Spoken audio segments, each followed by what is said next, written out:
Les Européens de plus en plus pauvres, c'est la conclusion d'un nouveau rapport du Secours populaire qu'on va donc analyser ensemble aujourd'hui. On parlera aussi évidemment des derniers événements concernant les propos du député du Rassemblement national à l'Assemblée hier. Salut, c'est Hugo, j'espère que vous allez bien. On est parti ensemble pour une nouvelle plongée d'actualité en une dizaine de minutes. Les Européens sont-ils au bord du gouffre? C'est en tout cas ce qu'affirme une étude réalisée par l'Institut Ipsos et publiée ce vendredi par le Secours populaire.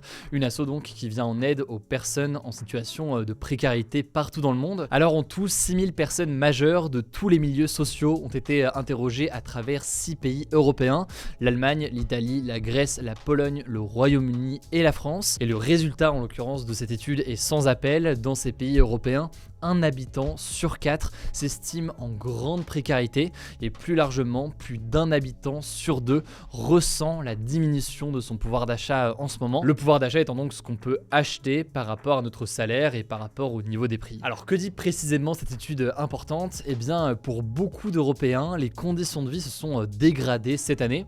En Grèce par exemple, 51% des personnes interrogées estiment qu'elles sont dans une situation de grande précarité. En France, en Italie, en Pologne ou encore au Royaume-Uni, ce chiffre se situe entre 20 et 25% de personnes en situation de grande précarité. La hausse des prix est évidemment une source d'angoisse supplémentaire en ce moment. La hausse la plus spectaculaire, elle concerne les prix de l'énergie. Le prix du pétrole a ainsi augmenté de 350% entre avril 2020 et avril 2022 selon la Banque mondiale, ce qui a forcément à la fin une conséquence sur le prix de l'essence quand on va l'acheter pour faire le plein. Résultat donc, selon l'étude, les Européens font aujourd'hui des sacrifices sur leur vie. 62% affirment avoir dû réduire leurs déplacements et 47% ont baissé le chauffage pour limiter le prix de la facture avec la hausse des prix de l'énergie. Autre chiffre assez inquiétant, sur les 6 derniers mois, 14% des Européens ont eu un problème de santé et affirment avoir renoncé à se faire soigner faute de moyens. Et par ailleurs, 42% des personnes interrogées ont déjà demandé à leurs proches de leur prêter ou alors de leur donner de l'argent. Et les personnes les plus touchées par cette grande précarité, vous l'imaginez, c'est surtout les jeunes, les personnes âgées et les familles monoparentales, donc les familles avec un seul parent. Mais alors comment en est-on arrivé là alors que l'Europe est l'une des régions les plus riches et les plus développées au monde? Eh bien, il y a plein de raisons et on pourra en parler pendant longtemps, mais la pandémie qui est passée par là et qui a déréglé l'économie n'a pas aidé sur le court terme. Par ailleurs, vous vous en doutez, l'inflation, notamment la hausse des prix de l'énergie, a eu un impact direct et tout cela a été accentué notamment par la guerre en Ukraine récemment. Ce qu'il faut d'ailleurs bien comprendre, c'est que cette hausse des prix, elle est particulièrement présente sur le secteur de l'énergie et sur le secteur notamment de l'alimentation. Et c'est deux secteurs qui pèsent énormément dans le budget moyen de familles plus modestes. Forcément, c'est une part importante, plus importante qu'une famille qui serait très aisée. Et donc finalement, eh bien, les familles les plus démunies se retrouvent à payer davantage le prix, si on peut dire ça comme ça, de cette inflation. Alors pour vous donner des ordres de grandeur sur cette inflation en Europe, au sein de la zone euro, donc les pays qui ont l'euro comme monnaie, les prix ont augmenté en moyenne de 10% en un an. Et le problème donc, c'est que les salaires n'augmentent pas aussi vite que les prix et donc forcément les Européens perdent du pouvoir d'achat. Alors maintenant qu'on a dit ça, histoire de ne pas être uniquement sur l'aspect constat qui est forcément pas le plus joyeux, quelles pourraient être les solutions à mettre en place? Alors déjà, plusieurs politiques peuvent être mises en place à l'échelle de chaque pays. Alors évidemment, il y a d'abord des aides aux personnes les plus vulnérables, ce qui a été mis en place dans pas mal de pays européens, évidemment après à des degrés divers et avec des mesures diverses et variées. Un élément qui est pas mal revenu, notamment en France, notamment aussi en Belgique, c'est un chèque énergie, donc l'idée de verser une somme d'argent à une partie au moins de la population pour les aider à payer leurs factures d'électricité. De façon assez comparable, plus généralement en Grèce par exemple, eh bien les retraités avec une faible pension ont reçu une allocation de 200 €. Ensuite, au-delà de ces chèques comme ça ou de ces versements d'argent, il y a des réductions temporaires de taxes ou alors des mesures de régulation des prix qui peuvent être mises en place. C'est ce qui a été fait là aussi en France avec la remise sur les prix des carburants ou encore le blocage des prix de l'électricité et du gaz pour les consommateurs. C'est ce qui a été par exemple mis en place par le gouvernement en France avec le bouclier tarifaire. En quelque sorte, la hausse des prix de l'énergie est limitée et bloquée pour que la population n'ait pas d'un coup une facture d'électricité d'électricité qui fait x10 ou je ne sais quoi. Et d'ailleurs, de telles mesures, c'est ce qui fait que la hausse générale des prix en France est en dessous de la moyenne européenne, autour de 6,2% par an, contre près de 10,5%, je le disais, au sein de la zone euro. Alors ça, c'est des solutions qui sont mises en place à l'échelle de chaque pays, et évidemment, à chaque fois, elles font débat, notamment pour savoir si elles sont suffisantes. En effet, le plus souvent, la hausse des revenus des Français ne va pas aussi vite que l'inflation, mais donc certains se posent la question de savoir s'il faut mettre en place des solutions communes à tous les États de l'Union européenne, comme par exemple un salaire minimum européen, donc un salaire minimum d'un même montant qui serait garanti pour tous les citoyens européens. Alors c'est une idée qui fait beaucoup débat. Par exemple en France, le gouvernement estime que ça n'a pas de sens selon eux, car le niveau de vie n'est pas le même partout en Europe. Par ailleurs, au-delà de la question de la position de la France, la question c'est de savoir où se situe justement ce salaire minimum. Est-ce qu'il est similaire à celui qu'on a en France, similaire à d'autres pays? Est-ce qu'il est au contraire plus faible? En tout cas, c'est un sujet qui revient régulièrement sur la table. Une autre mesure potentielle sur les salaires qui a été beaucoup évoquée, ce serait l'idée d'indexer automatiquement les salaires sur la hausse des prix, comme c'est déjà le cas d'ailleurs en France pour le salaire minimum.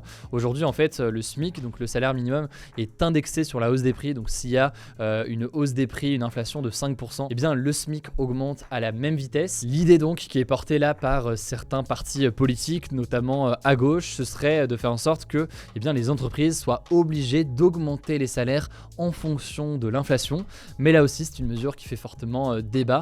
Le gouvernement français, par exemple, y est opposé. Il estime que ce n'est pas le rôle du gouvernement de fixer les salaires des entreprises privées et que le gouvernement doit simplement être dans une logique d'incitation à augmenter ses salaires. Bref, ce qui est sûr, c'est que l'inquiétude sociale est très grande à l'approche de l'hiver. Certains spécialistes estiment que des Français et plus largement certains Européens devront choisir dans certains cas entre se chauffer ou se nourrir. Ça me semblait donc important d'en parler aujourd'hui, sur le constat forcément, mais aussi sur les solutions potentielles et les débats autour. Je vous mets le lien évidemment de l'étude en description si vous voulez plus d'informations. Je vous laisse tout de suite avec Paul pour les actualités en bref et je reviens juste après avec le flashback du jour. Merci Hugo, on commence avec cette première actu. Le député du Rassemblement national Grégoire de Fournas a été condamné à la sanction maximale possible par le règlement de l'Assemblée nationale pour ses propos tenus jeudi après-midi. Cette sanction, elle s'appelle la censure avec exclusion temporaire. Concrètement, il va être suspendu de l'Assemblée pendant 15 jours et son salaire va être divisé par 2 pendant 2 mois. Cette sanction, elle a été décidée par le bureau de l'Assemblée qui est constitué de 22 députés dont la présidente et les 6 vice-présidents,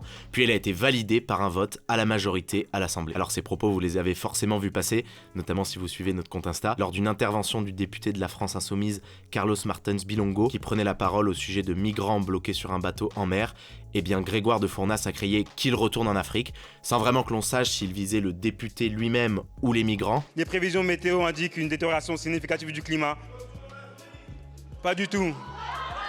Lui affirme que sa phrase a été détournée, qu'il parlait des migrants au pluriel, mais de son côté, la France Insoumise l'accuse de propos racistes contre son député. Mais dans tous les cas, en dehors du Rassemblement national, l'ensemble des partis à l'Assemblée jugent que ces propos sont intolérables et racistes, même dans le cas où il visait les migrants au pluriel. Deuxième actu, toujours en France, on voulait vous parler de la contestation qu'il y a en ce moment autour d'un projet de méga-bassine.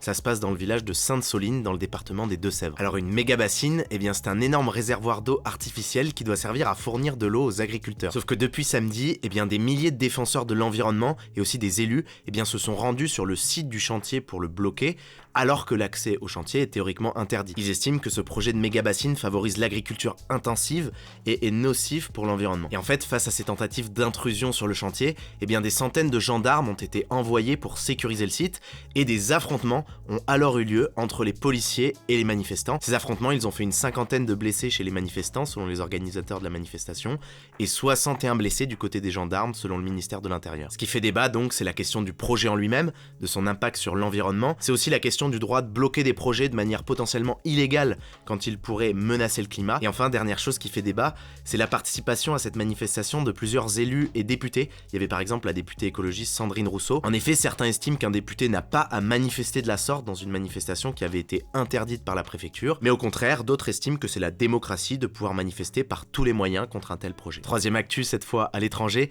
le chef du gouvernement allemand Olaf Scholz était en visite en en Chine ce samedi. C'est à la fois marquant parce que c'est le premier dirigeant européen à se rendre en Chine depuis la pandémie de Covid, mais c'est surtout marquant parce que cette visite est controversée à la fois dans son pays, à la fois en Europe et à la fois aux États-Unis. Alors sur le papier, ça peut être difficile de comprendre pourquoi. Un dirigeant allemand qui se rend en Chine en soi, c'est assez commun. Et la précédente chancelière allemande, Angela Merkel, s'était d'ailleurs rendue 12 fois en Chine lors de ses 16 ans au pouvoir. Mais cette fois, eh bien le contexte est un peu différent pour plusieurs raisons. Déjà, certains critiquent le fait qu'Olaf Scholz se rende en Chine 10 jours seulement après la fin du congrès du Parti communiste chinois, où le président chinois Xi Jinping a vu ses pouvoirs renforcés comme jamais et où il a de nouveau fait part de sa volonté de reprendre l'île de Taïwan, ce à quoi les États-Unis sont fermement opposés. Ensuite, deuxième raison qui fait que cette visite d'Olaf Scholz en Chine est critiquée, c'est que plusieurs pays européens lui reprochent d'agir seul, sans collaboration avec l'Union européenne, alors qu'ils estiment qu'aujourd'hui, en fait, il faudrait plutôt parler à la Chine d'une seule voix pour peser davantage face à la Chine. Et donc, par exemple, Emmanuel Macron aurait plutôt souhaité une visite commune de plusieurs chefs d'État européens en Chine. D'autant qu'en fait, lors de cette visite d'Olaf Scholz en Chine, eh bien, plusieurs investissements chinois en Allemagne vont être négociés, notamment dans le port de la ville de Hambourg et dans une entreprise allemande de microprocesseurs. Le truc, c'est que ces derniers temps, eh bien, les pays européens avaient plutôt affirmé leur intention de limiter leur dépendance à la Chine, notamment en ce qui concerne des infrastructures stratégiques comme celle-ci. Direction les États-Unis, cette fois pour la 4e actu, ça concerne l'ancien président américain Donald Trump. Ce jeudi, lors d'un meeting, il a affirmé qu'il allait, je cite, très probablement se représenter à la présidentielle américaine de 2024. I will very probably do it again, okay? Very probably. Alors on savait déjà qu'il était tenté de se représenter, mais c'est la première fois qu'il l'affirme aussi clairement, et ça arrive dans un contexte particulier où la semaine prochaine se tiennent aux États-Unis les élections de mi-mandat, où une partie du Parlement va être renouvelée. Dites-nous d'ailleurs dans les commentaires si ça vous intéresse que lundi ou mardi, on fasse un gros point sur ces élections de mi-mandat pour voir un petit peu les enjeux, ou si la politique américaine vous intéresse pas tant que ça finalement. 5e info, à partir de ce vendredi à 9h10, les femmes travaillent gratuitement en France, et ce jusqu'à la fin de l'année. Alors pourquoi est-ce qu'on dit ça ? En fait, c'est une communication qui vient de la newsletter féministe Les Glorieuses et qui vise à dénoncer l'écart de salaire entre les hommes et les femmes. Les Glorieuses obtiennent en effet cette date en se fondant sur l'écart de salaire horaire brut moyen entre les hommes et les femmes. En effet, selon Eurostat, eh bien les femmes gagnent en moyenne 15,8% de moins par heure travaillée en France. Alors il faut noter comme chaque année que la méthode de calcul de cette date est assez contestée pour plusieurs raisons, notamment par rapport aux emplois à temps partiel qui sont davantage occupés par des femmes. Je vous mets le lien d'un article du Monde en description si vous voulez en savoir plus là-dessus. Quoi qu'il en soit, face à ce chiffre, plusieurs militantes féministes réclament une revalorisation des salaires dans les métiers et les secteurs où les femmes sont les plus nombreuses, notamment dans les secteurs du soin et de l'éducation. On termine avec une dernière info en tech. Une vague de licenciements a démarré ce vendredi chez Twitter suite à l'arrivée du nouveau patron, le milliardaire Elon Musk. Alors on va connaître dans le week-end l'ampleur exacte de cette vague de licenciements, mais selon le média américain The Washington Post, près de la moitié des 7500 salariés de Twitter vont être licenciés, sachant que plusieurs sont déjà partis de leur propre fait et qu'Elon Musk a déjà licencié plusieurs hauts responsables de l'entreprise la semaine dernière. Bref, comme attendu, l'arrivée d'Elon Musk provoque d'énormes remous en interne chez Twitter, y compris d'ailleurs chez les salariés qui restent. Beaucoup craignent de ne plus pouvoir travailler de chez eux en télétravail parce qu'Elon Musk est un opposant affiché au télétravail. D'autres craignent de devoir suivre des cadences infernales comme chez Tesla, l'entreprise de voitures électriques dont Elon Musk est aussi le patron. Voilà, c'est tout pour ces actualités en bref, merci de les avoir suivis, je vous laisse avec Hugo. Alors on termine la semaine aujourd'hui avec un petit retour dans l'histoire, petit flashback, on le fait pas chaque jour, mais qu'il y a des trucs intéressants, on le fait. Aujourd'hui, retour sur un anniversaire très marquant, il y a 100 ans très exactement, le 5 novembre 1922, eh bien le tombeau du pharaon égyptien Toutankhamon était découvert en Égypte. Et cette découverte est considérée comme la plus grande découverte archéologique de l'histoire. Elle revient en fait à l'archéologue britannique Howard Carter. Félicitations à lui. D'ailleurs, fait assez intéressant, ça a donné lieu à toutes sortes de spéculations, de malédictions, car plusieurs personnes qui ont pénétré dans le tombeau ou inspecté la momie sont mortes subitement dans les années qui ont suivi. Et si jamais ça vous intéresse, je vous mets en description notamment un podcast d'affaires sensibles de France Inter, un podcast toujours passionnant et qui revient justement sur cette histoire. Et tout cela me permet sans aucune gêne évidemment de faire aussi la promotion du podcast des Actus du jour. Si jamais vous aimez ce format sur YouTube et que vous le voulez en version audio, donc sur Spotify, Deezer, Apple Podcast ou autre, n'hésitez pas, vous tapez Hugo Décrypte et vous pouvez vous abonner. abonner. C'est actuellement le podcast le plus écouté en France, toutes plateformes confondues. Donc merci beaucoup du fond du cœur pour votre confiance. Ce week-end, sur notre chaîne YouTube principale, la chaîne YouTube Hugo Décrypte, on publie une nouvelle vidéo, une interview de Pierre Niney. Oui, une interview face cachée. Donc le même format que Bill Gates, les candidats à la présidentielle ou autres, mais forcément dans un cadre un peu différent et avec des questions bien différentes. C'est disponible dès dimanche à 18h sur ma chaîne YouTube Hugo Décrypte, la chaîne YouTube principale que je vous mets directement en description. Pensez à vous abonner évidemment, je ne sais pas encore le cas. Prenez soin de vous, prenez soin de vos proches et puis on se dit à lundi pour le retour des actus.